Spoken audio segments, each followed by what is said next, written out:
Yeah, and the thing is, I know style, I know my colors and stuff, but sometimes I don't buy a pink pair of shorts and stuff. And I'm like, what color is pink? Like, some colors are... And she's a designer, so she's got her color wheel. Oh, she can do the whole color wheel. I just do the primary. Red, green, blue. Well, I actually do black and white. She got black and white. Oh dear. Well, thank you all very much for coming. This is our first one. First one. So we've done a partnership with ISS where we're going to do a series of 12 of these once a month and hitting the topics that, I don't know, what are we calling it? Pertinent to the industry. How did the location get chosen? Just It's the ISS. Oh, it is. That's how I got chosen. Okay. Understood now. Got it. So yeah, You all have right. topics all chosen already? The what? You have topics all chosen, obviously. No, not yet. So this was, yeah, this one was very much of the Oh, I moment. could send you some good hot topics. And the next ones really are open for suggestions, and finding out what people really want to be discussed. So, yeah. And this time, it's sexual harassment. I would love to see one about arrogant captains. Oh, well. No, I mean seriously. All right. Captains get on this. They do, and they believe like they're too good for everything. Like I can't tell you how.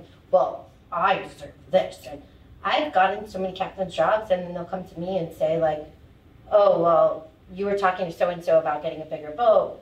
Let me help. What are you going to do for me?" And I'm like, "I put you in your job." Yeah, but you know, it's hard. I mean, it's really like, I've always said, we need to start blacklisting captains.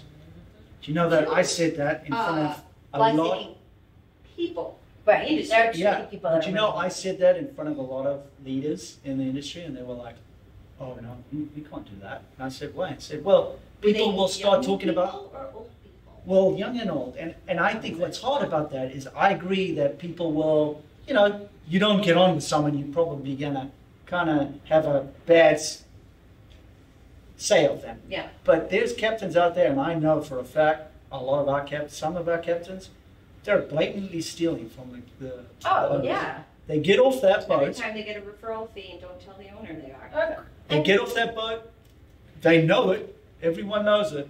About 6 months down the line, they're on a 150 footer doing the same thing. Yep. What does that tell about our industry? Everything. And you know, it's it's worse like, in Europe, unfortunately. it's kind of like when Lee did, you know, no one wanted it, everyone didn't like the show, it was a bad thing. I loved it, I thought it was great. The Everybody worst. loved it. Yeah, I've never seen an episode, but I know him well. But the thing what I liked about it was, yeah, it brings a reality to the crew. Yeah. You know, like, people are like, "Oh, you don't sit in the hot tub and drink the owner's champagne." I don't know about now, I did that. I filled the hot tub up when he wasn't there and drank his champagne. These things have to be used, or electronics.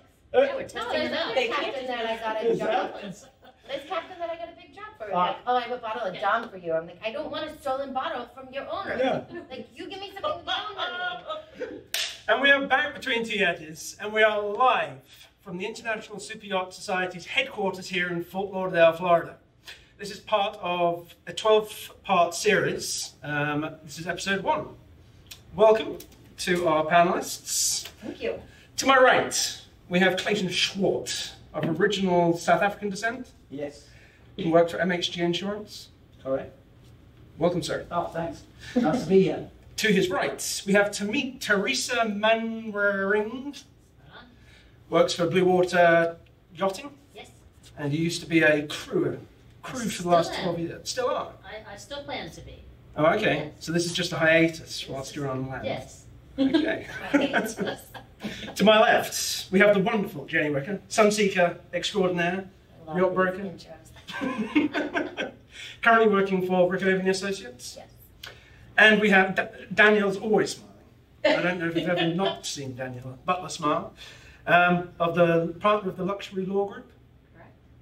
Very. Well, welcome. Not smiling, stay away. If you're not smiling, This is true. it's a good morning. So today, our topic is sexual harassment. Not so much sexual assault, but harassment. So our subtopic is in an, oh damn, I didn't do my thing. What was it? The take.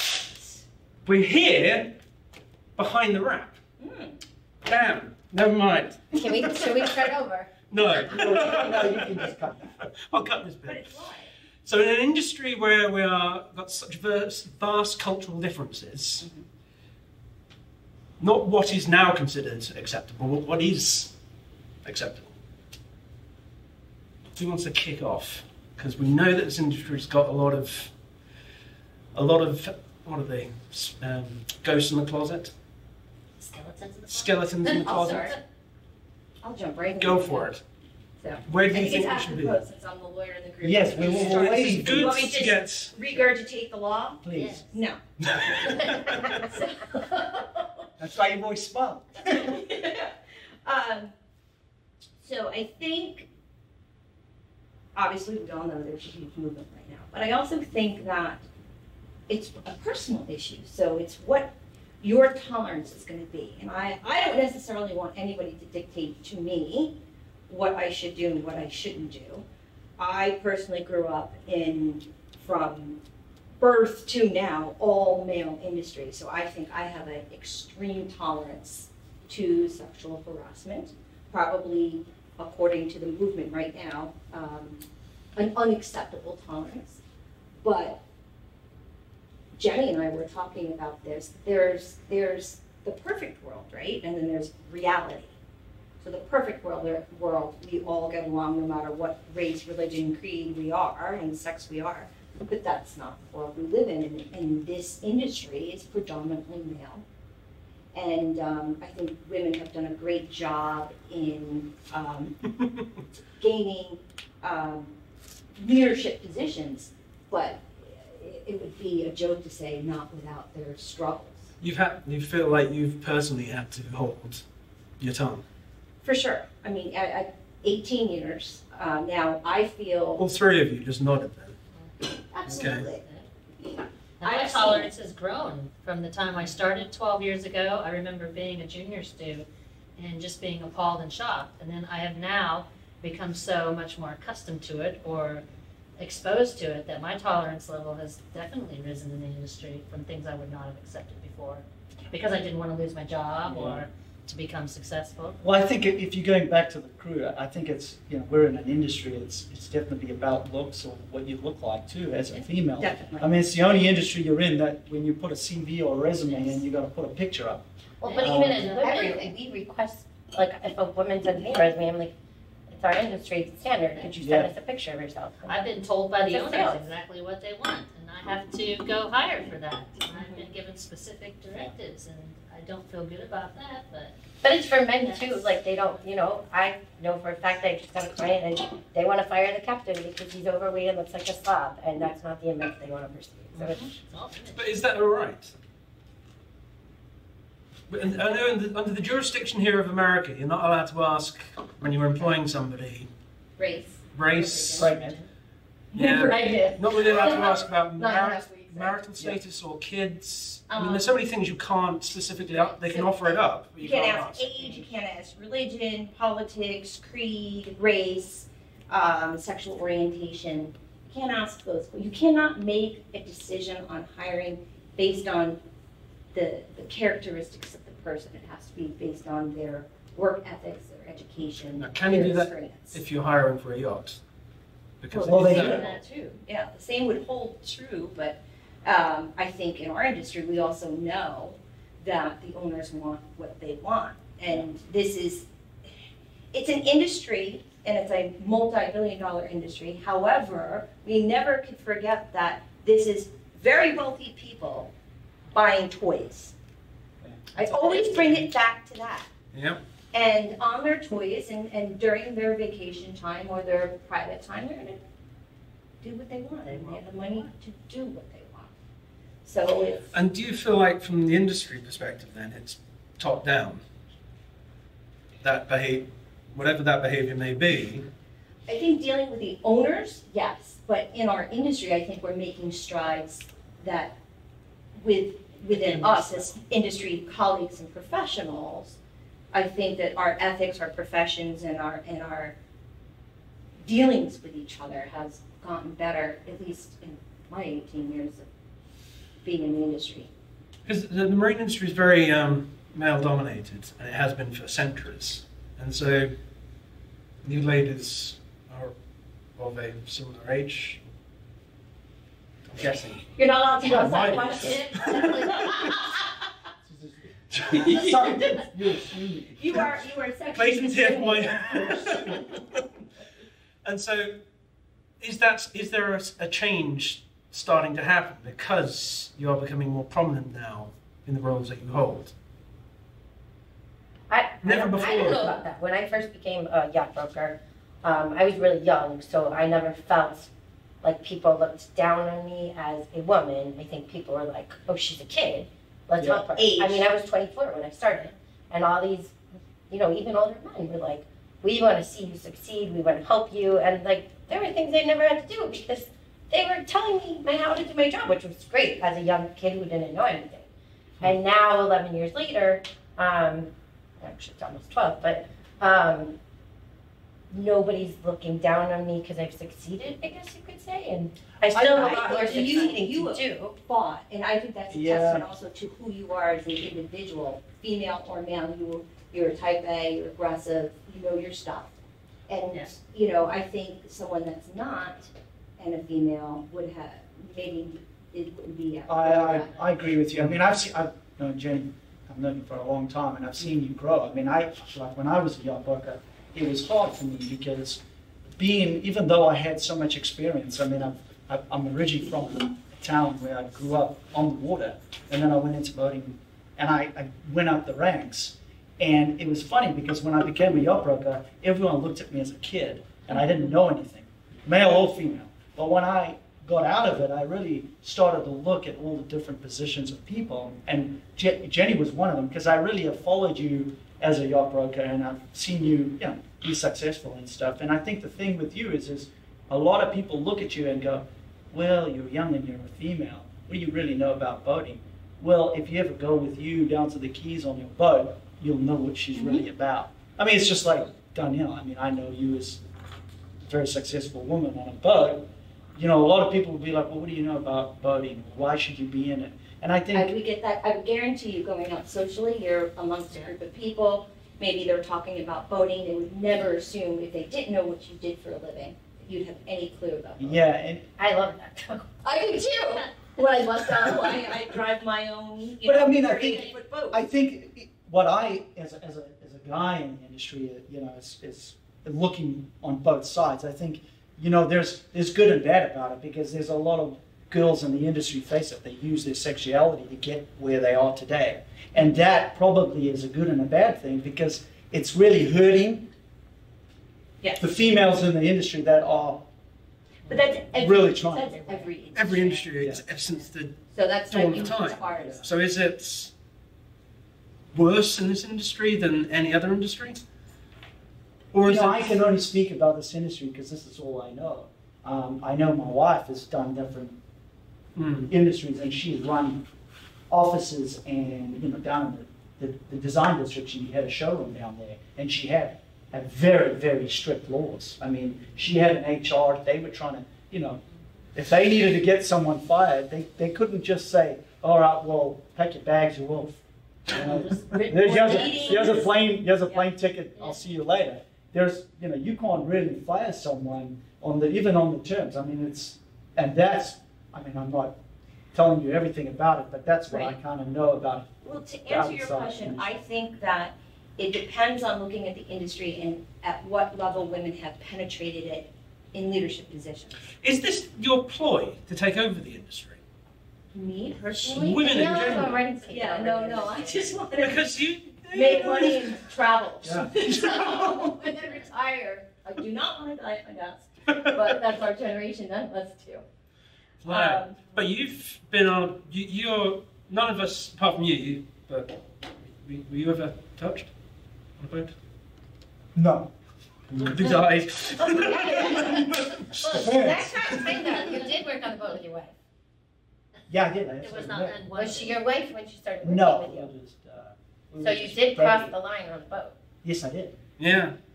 But no, nowadays, I was reading it was actually somebody Yeah. posted back in 2008. So this has been an issue that's been riding around for ages. And exactly that, a couple got together, and then she decided that she didn't like his advances, and all kinds of crap went off. Yeah. Well, that's why a lot of, I mean, you can speak about that, but a lot of the owners, I mean, we see it on the insurance side, because a lot of my friends are not even in the insurance that they're trying to get on as a couple, and a lot of boats don't allow it anymore. Now, obviously, if it's a captain and a stewardess or a captain and a chef, some owners are saying, you know, I don't want that. I don't want to have, I don't want to have a partner. And sometimes it's harder when you get to the smaller boats. Accommodation isn't as easy as the 150 footers. And when you're on 150 foot, you know, that's what, I mean, when I was first crewing, you know, there was 11 crew and we had 7 nationalities. I mean, so not only is it just the female aspect, but it's, you know, culturally. I mean, you know, South Africans and Australians and New Zealanders, we kind of get on because we have the same culture, but you put an American in there or you put an English guy in there, yeah, we have a little background, but you put them in a crew mess together for the first time, and we were in Alaska for 6 months in a small little space. You know, if you don't have a personality that gets on, there's going to be issues, male or female. So when you first started then, you said that you've become more tolerant.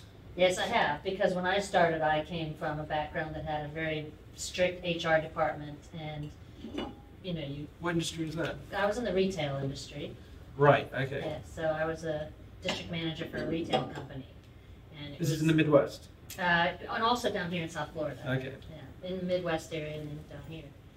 And so yes, everything had to be documented and brought up, and there were strict HR rules. And then coming to this industry, didn't seem like there were any rules. And you didn't have anyone to even go to talk to. You didn't know which avenue to go. Yeah. And as a greenie, you're so worried about losing your job or getting a bad reputation that you just kind of zip it. And it's a global industry that's about that big. yes. So, you know, you really It do gets have to around. be careful. What you do, what you say. No, but this is the whole thing with the Hollywood thing. You just keep your mouth shut because your name. I don't necessarily, okay, so again, But they have Jenny and I money, were I know. talking about this, right? But I think, so put it in context. So you were a crew person on a boat, so your interaction probably, and maybe any altercations were between you and your boss. Whereas for me and probably Jenny, it was more with our counterparts, our colleagues. And I won't tolerate it from now, I won't tolerate it from my counterparts or colleagues. I say something very politely, but I just let them know that it's not appropriate. And I don't know about you ladies, but the response I always get is, "Oh, it's a joke. I was just kidding." Like, really? So if I accepted your offer right now, you tell me you wouldn't be gone? You know, was that just a joke? So But you're land-based. I am land-based. So you two were, what do we call it, offshore? Crewing. So I kind of feel like there is a division. There's a big set. There's 2 parts here. I think there's more of I mean this in a polite way, like more of a professional way and more of a way they're living amongst it. To the crew, they're more worried about someone coming into their bedroom at night or touching them inappropriately, whereas we're more worried about men trying to belittle us or talk down to us or prevent us from moving up in the industry. But you know, but I do think in the industry, you know, I was crew about 11 years ago, And I think what has happened, I've seen a lot of change. I mean, you know, all the different training companies, you know, Bluewater, MPT, and all that, they are trying. They get it. I mean, it's like mental health now. I mean, that's a whole different topic. But there's a lot of different topics that the industry has figured out. Oh, we need to. You know, I was just telling a colleague that when I got into the yachting industry, I didn't even need an STCW or any training. Right. You got on, you got the job, and you got the job and you were off. Well, like nowadays, any you have industry, to have all of Like it. every license. So I money think- to get in. I think the bigger boats, I really do think it's more of a professional job than it used to be. Obviously, there's a lot of there's a lot of grey areas on the HR and stuff because I don't know. I deal in the insurance business. I deal a lot with the owner. I deal a lot with the management companies and sometimes the captains. But when I was crew, I wasn't allowed. When I was the junior, when I started out, I wasn't allowed to talk to the owner. But do you know where that all promulgates from? Is from incidents that go into lawsuits that then develop case law. And also, we were talking about this today at lunch, is the more we put our industry on the map, on the radar screen, with asking for regulation to benefit us or change regulation in order to incorporate us, the more we get put on the radar screen. And we're talking about multi-million-dollar, if not billion-dollar transactions. Yeah. Okay. Look at the dirt real estate world, where you're just maybe buying and selling a couple $100,000 pieces of real estate, and how much regulation, red tape, rules and regulations there are. And then look at our industry. Look at how we move around money. Yeah. So the more, when I came in, you're right, Wild West, no rules, no regulations, and now we're swaying. I don't know if I would say we're even in the middle yet, but the pendulum's moving more to the middle. But we're not over here, but I also think, do we want to be over here?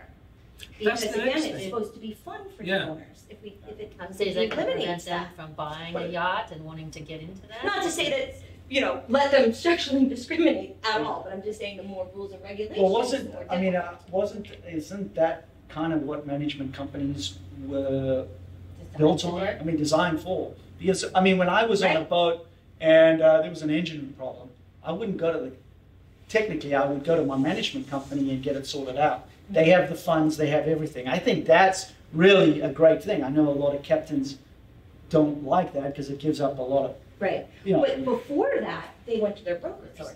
Yes. So, and now they're being replaced by management companies, and, the management companies have their fingerprints all over what the rules are, what the laws are. I speak with them every day, and they're constantly asking questions on, how do I deal with that HR? How do I deal with this money problem? How do I hire, fire, so obviously But this the is regulation comes from. the bubble going to burst at some point? Because a lot of naughty stuff happened, whether it's flirtation or whatever.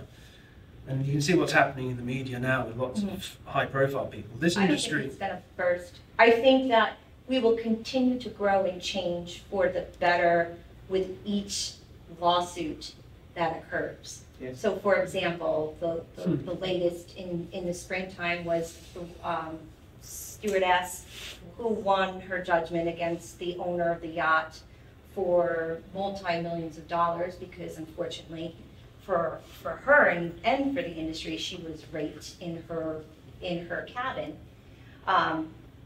There's, it's a very interesting read on the facts and the law of the case, but ultimately the owner was found liable, and she was awarded a heavy judgment. And now, for me as an owner, the minute that happened, I went to my clients and looked at their insurance, looked at how they were regulating, and I can guarantee you the management companies did the same thing. Yeah. Because now that put that on the radar screen. Yeah. There's black It was a letter big one. law. So it that we didn't could all scare turn to. people. It just went, right, we just got to make sure that's addressed.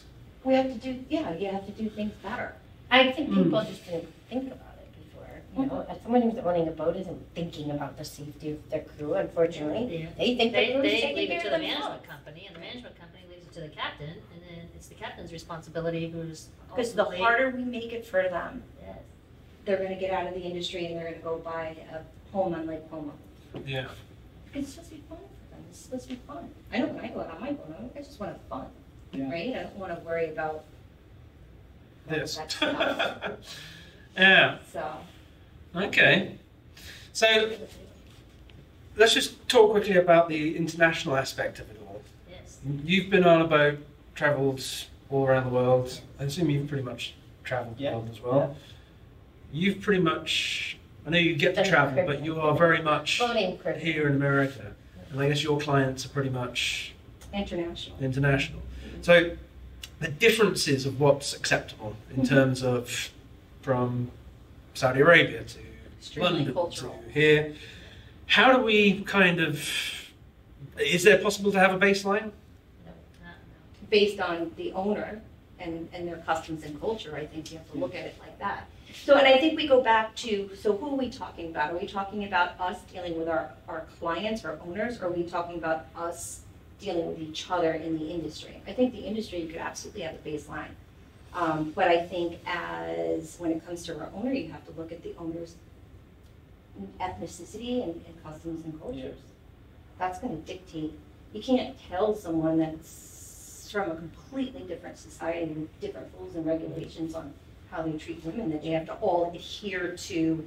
Is it this possible standard. to stereotype? So if you said you had a Russian client coming on board, or you had a Middle Eastern client, or you had a European client, everyone knew. Yes, there are 100. stereotypes, 100%. There are people that won't talk to men that won't talk to women in other countries. Yes. And we'll never respect them. There's a whole group of clientele of yacht owners that I don't even bother trying to solicit because I just know I don't have a chance. Hmm. And I feel the same. And I don't, it doesn't And bother it's me. two things. Sometimes it's youth, although I'm getting out of that as much as also gender. I totally agree with you because, you know, and I don't harp on it, but it, you know, if you look at the two cultures, you look at the European market and you look at the American market, there's definitely a difference, huge difference. You look at the charter brokers versus the charter brokers in Europe. Europe gets it. They have dynamic young people. They're not scared of the new generation. And you know, it's funny, I just read an article about the new generation. I call myself we because I am turning 40. And what I do is I'm always sitting going, wow, the new generation are always on their phones. They're always doing IT stuff. Everything is I have a 9-year-old who's, you know, he's very, very active, but he's on his phone a lot. But you know what? We have to get used to it. We have to move with them or we're out of it. And where I'm going with it is it's so funny. When I go to Europe, I go to the Monaco show, it's so great to see the interaction, male or female, charter brokers or yacht brokers, working with each other. Here, the older generation are so scared to give up their... They're like this with their cards. You know, it's so sad because you know what? You look at the yacht brokers. How many yacht brokers are in your age that are going to take over? Face it, those old brokers in their 50s and 60s. In other words, Yeah, because And she knows it. you know, I always say there's a part of the industry that America has to get on with. there's You know, a it's, huge age gap. There's It's huge. the 50s, really. I mean, I'm the early 40s, but I look at it because I came in when the baby boomers were at their heyday, right? And then I'm in the middle, Generation X, and then watching the millennials all come in and really just come in there and take a piece of their pie. I just heard from a baby boomer yacht broker who summers, right, not here. And he's like, so what's going on down there? And I was telling him, because, you know, these young people are taking over the industry. And I started laughing. I'm like, yes, they are. Does it give you a hint? No, I'm They happy do, they about it. come in, Mhm. they're not scared of anything, they Nope. just think they already are entitled to a lot of things. And they'll they start their just own don't. company like that. Exactly. Yeah. So they don't need you. Yeah. They're, because they're so social media based. Yeah. Yeah. You know, they're the masters of getting people out there involved and aware of what they're doing. Well, and the client, too, is a So- different client. The client is a client that comes to a broker already knowing what they want to look at, Oh, what yeah, they the- want, what's- where they want to charter. You're so Yeah, right. I mean, so- in today's world, it's funny because they know more about the boat than you know because they've already researched it. They're coming there to experience the experience with your yacht broker. And if you're good at what you're say you are, what your your profile is, well then you're going to sell the boat. No matter, it's always my thing is that, if it's your client, you shouldn't be worried about giving it up. I mean, that's how I see it, because well, they also spent compared to what they need to spend now to gain that sale or that listing is different, because I mean, when I first came in, the yacht brokers were traveling around the world showing boats, doing all of that stuff, because it wasn't on the internet. You physically had to find the boats, physically had to go to the boats. Yeah. So, I mean, they were spending almost $100,000 a year on travel budgets and well, now T&E. you've got Skype and, Exactly. Yeah. So it was way more expensive to be a person in our industry than it is now. And I'm sure that's got to be the case for a lot of industries that have been affected by technology. Mm. So. Yeah, I have a conspiracy theory about this whole Me Too movement, and I believe it's been started by men, because by allowing certain guys to fall under the hammer of being called out, it's now sort of weaponized the accusation, and for employers now, it's become a major thing to actually start considering this person could be a problem 2 or 3 years down the line. And I don't think it would have been that much of a red flag in years past if it hadn't been for this furor now. I have a client, that called me with a problem. And this has nothing to do with our industry, but it has to do with our topic. And he had an employee that went off. It was she was a salesperson. She went out to lunch with her direct supervisor, who was going to do her evaluation. And she said that he got aggressive at lunch. And I said, okay, so what does she mean? And he said, well, they were at a round table, just the two of them, and she was sitting there, and she had said something, which was a response to a critique. And she said that he put his hands on the table, leaned over the table, and was very direct with her. And I said, well, I think whether or not that's aggressive depends on the person. I mean, to me, that's just being poignant. Maybe to you, that's aggressive. For men, that's how you guys communicate with each other.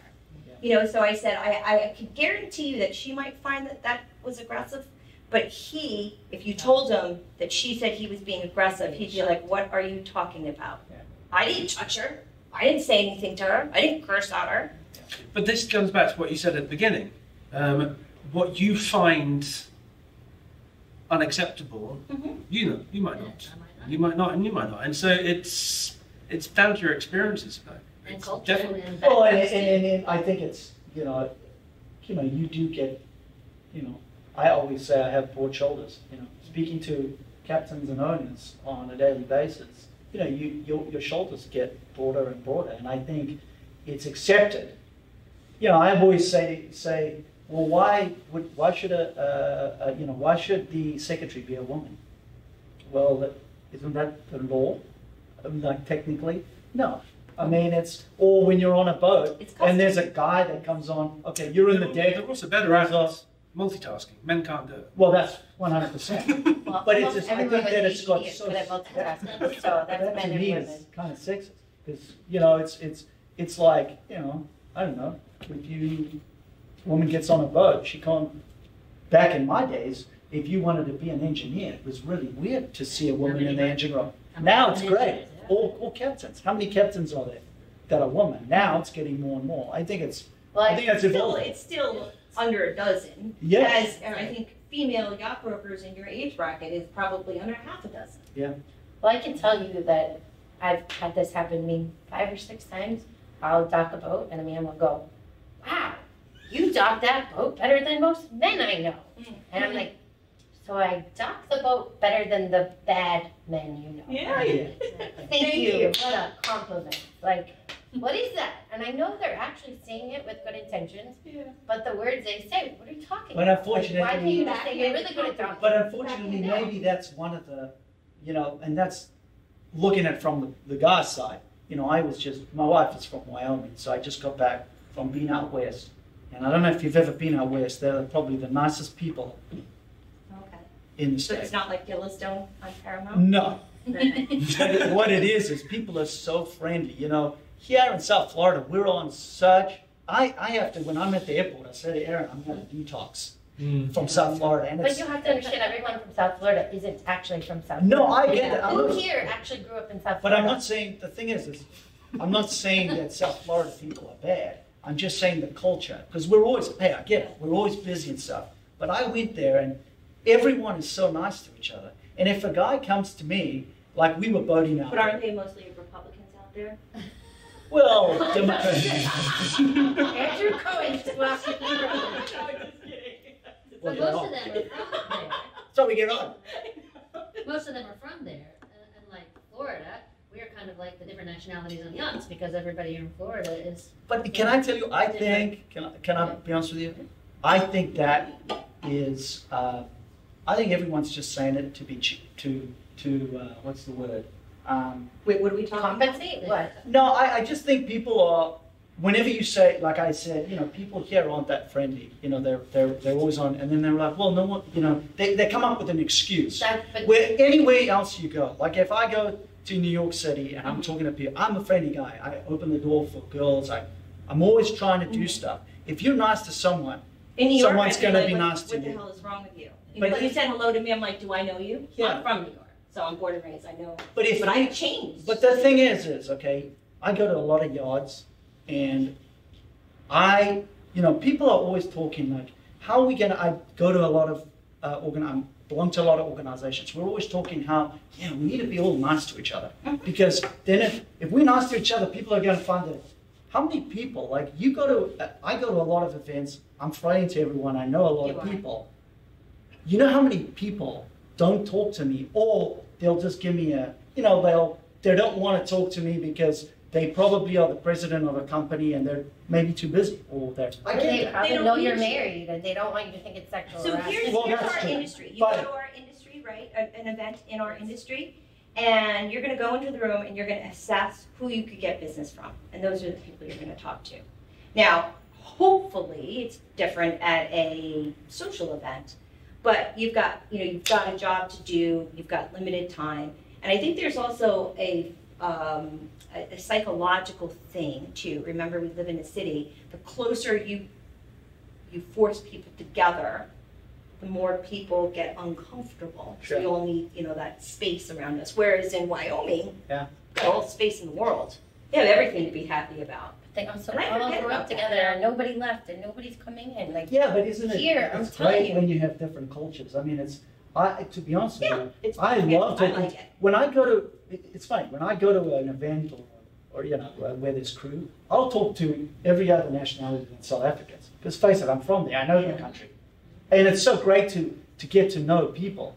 But I think the thing is our industry, male or female, there's so much, you don't have, yes, everything's about business, trying to find it, but a lot of times go to events just to mingle and talk to people in our industry and say, I came to the States and came into my industry because I love travel and I love the diversity of people and getting to know them, different But cultures. you're very also, remember your personality. You have to look at people's personality. You're a super open, friendly, talkative right, if person. you got a That's superlative yeah. in high school, it would have been Mr. Friendly. Right, right. So, no, and that's a great thing. I wish more people were like you, but then you take maybe people that are more bee-like or more introverted and, they're just like, first of all, they don't even want to be there. They don't even care about the business that's Well, no, listen, I'm in the insurance business and we have some You have people a lot of in those. our office, we try and force them to go to events and we're like, why? It's painful. Because it's painful for them and we get that, it's not like you can get in a room and want to talk to everyone. I get that. I wish people, male and female, if we just talk to someone that you've never met and bring them into our industry. Like you say, Mentoring. it's so small. Yeah. And I see it when I go to Europe a lot, and I don't see it as much. Maybe because I live here now, so it's different. But when I'm in Europe and I go to the shows, I will be at a show, and maybe it's because we're at Monica's show and it's people are there to do business, but people will come up to me and go, wow, where are you from? What are you in? Doing that. I hope to get that in the States because everyone knows it. we're only talking to the same people. No, we get what you're definitely trying to get across, but I guess if you talk about going back to sexual harassment, sexual discrimination. I think that word sexual is overdone. Maybe it's just harassment. Yeah. And what levels? Because he could easily be harassed. I have female clients that just want good-looking men on their boat. That's what I tried to get someone to come here. That's a man, and I said, "Well, you're someone who objectifies women." He goes, "What? Please, I get objectified at every boat show. That's what I would talk about. All the women that want to take me home." And I'm like, "Okay, you're not coming. You're not coming." But it comes back to the fundamental issue. This industry is all about fun at its core, and there's also not a lot of. I think we have a core of people in this industry that aren't just that smart either. Just have no filter, right? I mean, you should know better than to go up to a woman and ask her if she's wearing underwear at work, like at a work event. Are you going commando? Are you commando today? That's an inappropriate question. Well, I don't want to know the answer about men, I can tell you that. Yeah, I mean, it's just, and I was shocked by that question. I tell you the problem. I know exactly what the problem is. I'm a lawyer for crying It's out loud. because our professional lives are so closely linked to our personal lives. And so we all know each other outside of work. And so that's a blurred line. This wasn't someone that knew me. They know of me. And I think that when we go to an event that has alcohol, right. people forget that they're working. Yes. No, Okay. That's maybe where You're it not is. supposed to get stupid drunk. And maybe you shouldn't even Because you're be representing not drinking, period. Drinking and driving, saying the wrong things, discriminating, whatever it may be. You know, when people drink, they lose their filters. Or they also lose their morals and bad things happen. I think this could be the next topic. Alcohol in the industry. Because it is a major issue. Well, and we're living in Fort Liberty. Fort Lauderdale, yeah. And Two it's... things, right? Yeah. But this is what I find amazing at the boat shows. Everybody's having a party at 2 o'clock in the afternoon, and then there's another one at 4, another one at 5, another 6, another 7. Go home, go By out, and then 7 and then you stay out till 1, 2, and then you come back. And then you're supposed to do another work day. I know that happens in other industries, but this industry, it seems to be much more acceptable. But just because it's there doesn't mean you should be partaking of it, pretending like you're But people Well, don't you have... have to be responsible for your actions. Right. Yeah. Yeah. I have a story about drinking and sexual harassment, I guess you would say. And I had a boss that called me into his office one day and he says, "It's come to my attention that it concerns a lot of men that you're going out with a bunch of married men after the boat shows." And I said, "So you want me to go out with all the women in our company? There aren't any." And he says, "Well," he said, "I'm not trying to give you a father-daughter talk." He said, "But they're married and you probably shouldn't go out drinking with them." And I'm sitting here like, as a single younger woman, I'm like, they're the married ones going out with, like, why was I at fault? First of all, nothing was happening. Second of all I'm doing is hanging out with my colleagues. But as a young woman, it looked bad, and I was the one that needed to change my actions, not the married men. That's an issue. That happens all the time. Yep.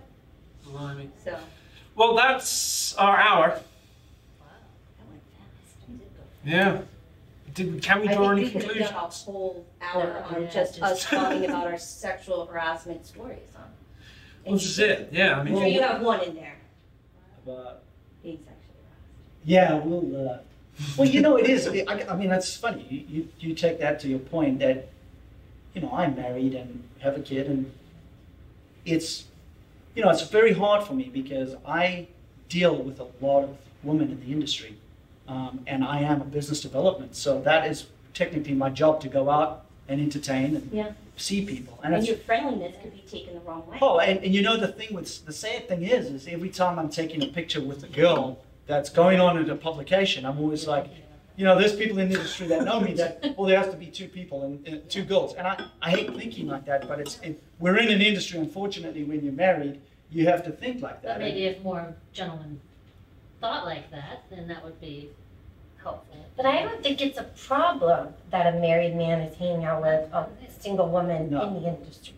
As long as they're doing the right No, I thing, don't just think. be moral. Yeah. Right. I don't think.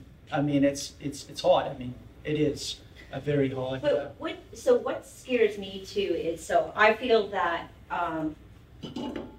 being a lawyer, I guess, and maybe this is something mental or not, I feel like, okay, I am a lawyer, I'm a professional, I got my education, go before a judge, all that type of stuff. So I feel that if at that level, I'm getting harassed or discriminated against, then what about the women that don't have at least that level of education to kind of protect them in a way? And I've had a client, I've went to the Bahamas, went on a closing. When I first met the client, he was with his wife at the closing in the Bahamas. It was just him. We closed. I was going to do a turn and burn and come home that same day. And he asked me if I would stay on.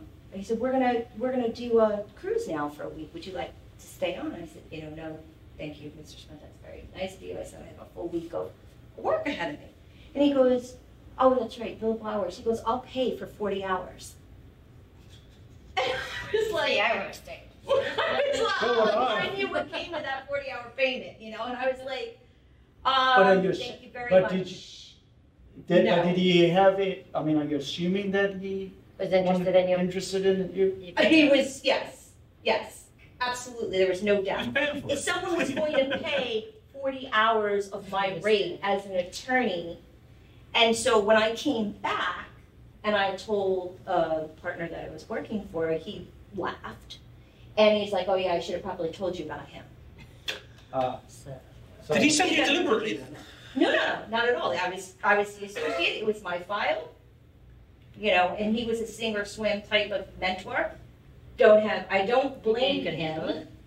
He knew I could handle it. Maybe a little warning prior to, this guy's a dog, so when he does stay out for 40 hours, I'm not like, It's amazing, all these different angles. So we've got all the money, all this wealth. It's a fun pastime and recreation and your career and profession. International. So you're traveling and you're away from home for God knows how long, like you But said, I wanted to a decade tell him, ago. you know what I wanted to tell him, but I couldn't, because he was a client. But Maybe some people say you should have it. It's your moral obligation to tell him, you're married, that's wrong, I'm not a prostitute, you can't pay for my hours, but I'm sorry, that's just not the reality of it. What would you gain associate from a law firm. But when I was crew, I worked on a boat that the wife knew that the husband was having an affair. It was okay for her. She wasn't working. She had as much money as she wants. As long as she didn't see it, it was okay. And unfortunately, girls in the industry that use their sexuality to get places. Yes. Now, is it okay or not? Because that is showing to the guys that, oh wow, well, we're there to try and get places in life, and when you see a woman doing that, it's kind of like, wow, how do you feel as a woman when you see that? I mean, I don't know. If I saw a guy doing that, I would be embarrassed. I am absolutely. Well, I would never give someone like that business, to be honest. So, but share your story, because I think that was the point about what you told The girl dressed. Because I think it's great. I really do. Here's a woman telling another woman. There's a adorable girl that's like upset the other night, and she said to me, I don't understand why men never want to date me. They only want to sleep with me. And she went on about the side of the story, and I look at her and I said, well, don't take this the wrong way, but perhaps you could put a little more clothes on. Yeah. And she immediately went and cried to someone and said that I called her a slut. Now, I never called her a slut, but don't put out there what you don't want to receive back. I agree. I could look at her and know exactly what her body looked like, and I'm a woman. The men are looking at her, they know what they want in their bed.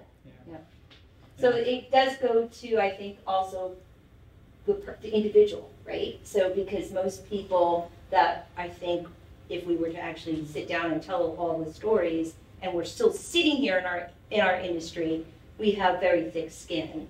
And I think other women that don't or either can't grow it, it's not an industry that they're going to succeed in. I hate to say that, but I think that's the truth.